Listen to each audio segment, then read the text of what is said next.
Hello, hello. Welcome to a Merry Christmas little break that we're going to do. And we decided, hey, let's just record this because why not have extra airtime? It's just so fun. How you doing, Taylor? Good. I love that we both just went, Yeah, no, just did like just a little shimmy for Merry Christmas. And we didn't plan that, guys. That was not choreographed. That's just how we both respond to Christmas naturally. Welcome to Talent Takeover Unfiltered. When it comes to working hard and keeping it real, we know our shit. Self-care, happiness, inner peace, and time. I'm Brianna Rooney, and this is Taylor Bradley. Hey, y'all. And we have thrived in chaos and turned it into an art form. So, Taylor, what are we doing here today? We're here to give you a raw, under-the-hood view of all things recruiting and finally give credit where credit is due to a long underrated industry that's full of quote-unquote experts. All right. Well, then let's take this show to the road. I love Christmas so much. I do too. The holidays so much. We love all holidays, but we both celebrate Christmas in our homes. So those are the traditions we follow. So what's one thing that you're excited about doing this year, or one tradition that you have? Oh, do I have to pick one? I hate that. Okay. Your favorite. Okay, my favorite.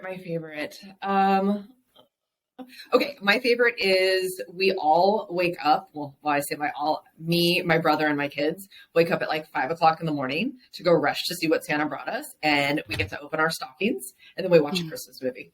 And we're trying to be like quiet as mouse, but then all of a sudden, like, I think it's like 7:30. We're allowed to be super loud and wake everybody up.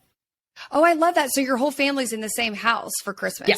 Yes. Oh, that's really cool. So everybody, your mom, like your brother, you said your brother. Yep. So who else is there? Your two brothers and my sister. And the kids, stepdad, mom. So do you set an alarm for 5 o'clock? I don't know. Like, I'm up at like 4 for Christmas. Like, it's just like, bing, Santa came. Well, you're up at 4 anyway. But I mean, yeah. So I feel like it's natural for you. But the kids, do they set an alarm, or do they just like get up at 5, or do you go wake them up?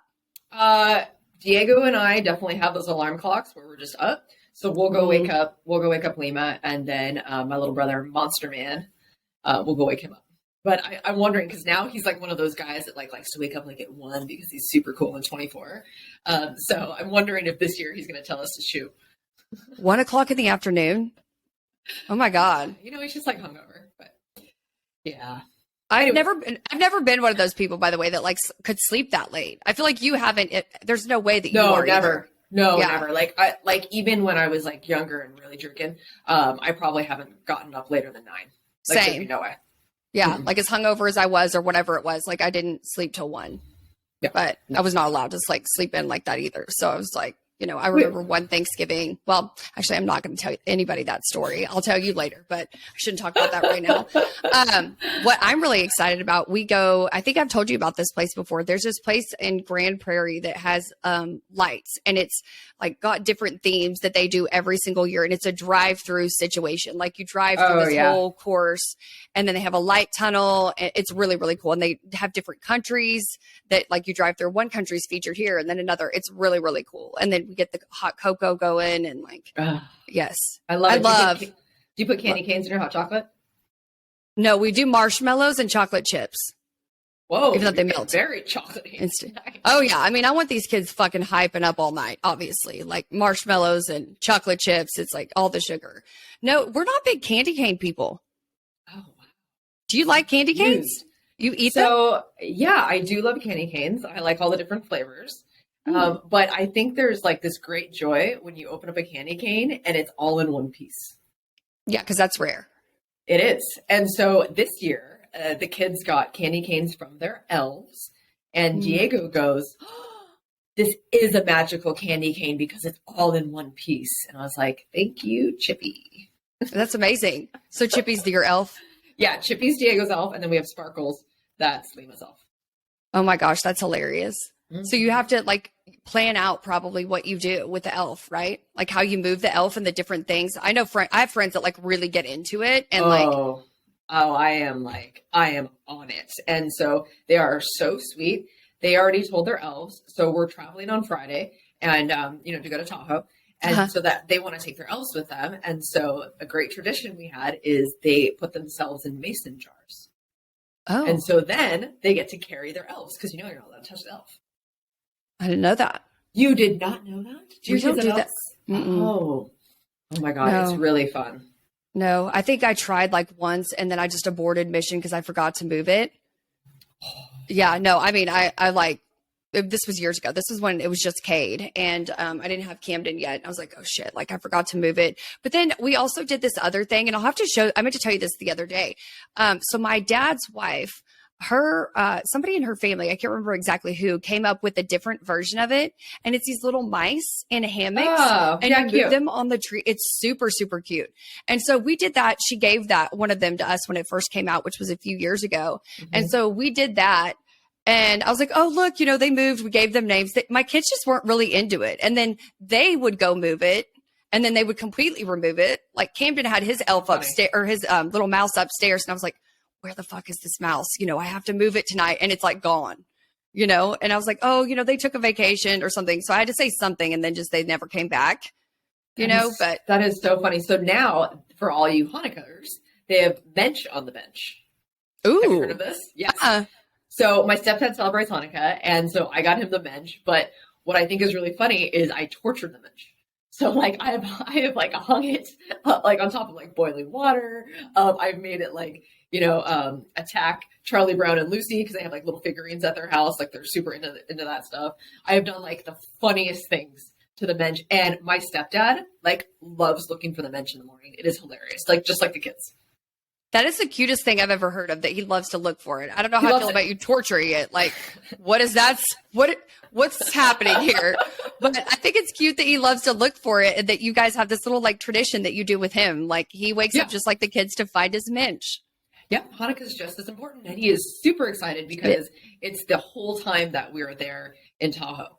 So it's so funny. Like my mom is, this spoils the kids rotten, of course. I think all grandparents do. But they're like, "Is it okay if we give a Hanukkah gift every single night? It's going to be every night you're here." And I'm like, what am I going to do? Say no? Yeah, It's like, right. Yes, of course.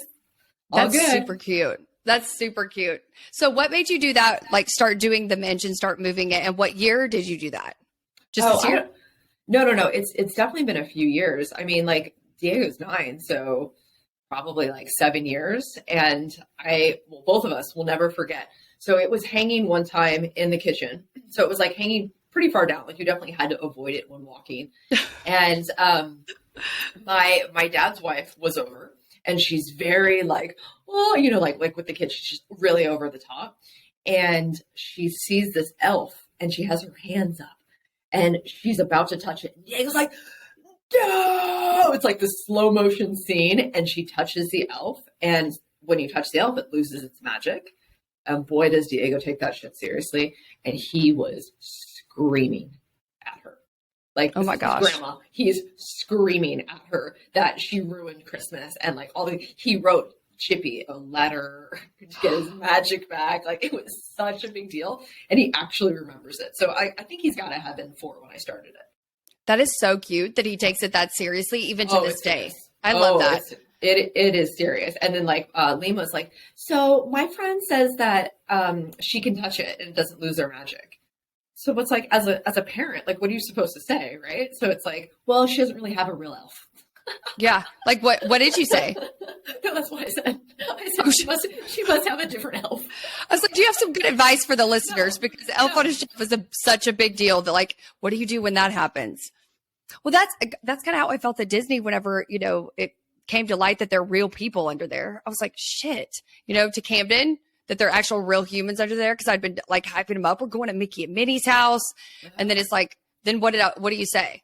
Like, what do you say whenever he's like, he knows they're real people now? I'm like, oh shit. So I had to try to think of something. That one was kind of easy for me because like it's a cartoon and they know that they draw them. But I just said like their presence and their magic is still strong. And then that's when like, kind of like Santa, like, it's like they still have their magic. If you believe, then it all happens, right? But we just don't see it because our eye just doesn't go there. So I don't know. Well, I had a problem with that. I told them we're going to their house. That's what this castle is. Like, this is their home where they all live. So maybe that's where I fucked myself up because I'm like, oh shit. It's not about it. Yes, it's magical, but like, I'm like, we're going to where they live. That was the sell. He was so excited to get to see where, when they're not in movies, what Mickey's doing and where he hangs out. Okay. Yeah. Well, they do have Toontown, but it was under construction when you were there. So you'll have to go back because it actually is really cool. It does look like their houses. Oh, I don't even know about that. Yeah. No, so it was completely closed. I love that we just tangented about all these magical things because really what this episode was supposed to be about is to let you all know that we're actually taking a break. And this does kind of stem from, how magical we find, one, the kids being out, but the family and Christmas. And again, whatever you guys all celebrate, take the time. It's been a hard year. I think we can all say that almost in any industry. It's been really rough. So we are going to be coming back January 10th with a vengeance. So I'm excited. Yes, I'm excited too. And the other thing I was just going to add to that is I know it's so much easier said than done, but regardless of your situation, I know a lot of people have been rocked by this market. Try to enjoy the holidays. Again, so much easier said than done. We're all feeling it in our own ways. Trust us, Brianna and I both. And I definitely think it's really important to just remember what Christmas is about and just let go of some of that stuff just temporarily if you can. Again, I'm an overthinker, so I get it's easier said than done. But with Christmas and with my kids being home, that's one time that anybody that knows me, that knows I'm an overthinker, can attest to the fact that I really do try to be really present and let all the other shit that's going on in my world go when I'm with the kids and around Christmas time. It's like truly the only time I can do that. Really? Why is that? I don't know. Maybe I'm psychotic. I have no clue. I'm an overthinker. I overthink everything. Well, you know this about me based on work. I always think 10 steps ahead. And so if I don't have it all figured out, I stress and need to get it figured out. I think I have control issues. I mean, this is a whole fucking another episode. Another episode. Yeah. If you really want to get into it, there's a bunch, but I can, for some reason, and there's a couple different things in my life like this where I've talked myself into like, this is how you're going to be. This is what your approach to this is going to be. And so this is what my approach to Christmas is. Like, I am going to whatever is going on in my world. I've always been able to just kind of put that on pause with regards to Christmas to make it really special for everybody and be really present. Remember all the things that I do have to be grateful for, regardless of what else is going on. Yeah. You know what? So I just wrote this down because I just think this is an episode, if you want to put yourself out there, is essentially how does an overthinker become so successful without completely crumbling like a leaf? Because I am what I call an underthinker. So I'm the complete opposite. But yeah, so I definitely leap before I think, but two sides can be super successful. I am like even wondering, I'm almost getting anxiety thinking about you overthinking. Yeah, no, I mean, there's definitely things that I've had to like tactics and strategies and routines and things that I've had to implement in my life to cope with being the way that I am. And then we could really go back and dissect because I already have it figured out. I've been in enough therapy to understand and know why I am the way that I am. But I know there's no changing that. And so I've just implemented these things years ago, well before I even had kids and stuff, because and it really probably started around, when I entered the workforce, because that's a whole, that's a whole different ball game for people as going to college or graduating high school, or whatever it is that people do when you enter the workforce, like that's the real world, obviously. And so, shit got real at that point. So what I've had to do and cope, I think that's a great idea for an episode because I know a lot of people like me. So many people are like that. Yes. And I'm even thinking of it like you're like this machine inside, and it's like, that if one thing happens, then this is here to catch you. Obviously you're kind of running like that. Like you have like this mechanism, this defense mechanism, like that you just fight through it. And it's weird because you kind of stay in fight or flight all the time and you have to compartmentalize all the time. Like everything I do is I compartmentalize to some extent, even things that have nothing to do with work, which is kind of crazy. I could go through all of it with you and you're going to be like, you're fucking psychotic. But hey, if it works for you, it works for you. What are you going to do? Right. Yeah. I've talked to Aaron about it and stuff, like how my mind works. And it's just like, sometimes he'll just be like, I hate that for you. I hate that that's like what your process is for every little thing. Like, oh my God, I'm tired. Like just listening to you talk about it and stuff. But it's like, it actually is what makes me feel better. It's what like actually makes me more productive. It's actually really positive to me. But to him, it's like, woof, like for everything you do, you have to do X, Y, Z. He's like, that just seems really exhausting and daunting, but it's like a safety net for me. I don't know how else to explain it. Yeah, no, that's really interesting. Like I was just thinking, for me, the word overwhelmed is a good thing when a lot of people are like, oh my God, that's such a negative. So I'm actually we're doing the masterclass tomorrow, about how do you deal with being overwhelmed? I love and that. how do we make it a positive? So interesting. Nice. Yeah. All right. So I know we didn't prepare this by any means, but do you have a broke to boss tip for the holidays? I think we just Before- kind of gave them our broke to boss tip is that it's unplug. Everybody needs to unplug. I feel like around the holidays, whatever it is that you celebrate, unplug, spend time with your family. There's always something that you can find to be grateful for. I know everybody's pretty deep in their job search right now. A lot of people are. So, as I know it's easier said than done, and it might sound very hypocritical, the fact that that's coming from someone who is employed currently, and that's not lost on me ever. And I'm super grateful for that, but you need to unplug. Give yourself a minute, give yourself a break from the job search, from resumes, from applying, be present, be there with your family. Remember the shit that really matters, and who really matters. And who really matters. Yep. Mm-hmm. Ooh, I love that. All right. Yep. Well, merry everything, everyone, and happy New Year. We'll see you next year. We are excited to see you guys next year. Thanks, y'all. Toodles. Bye.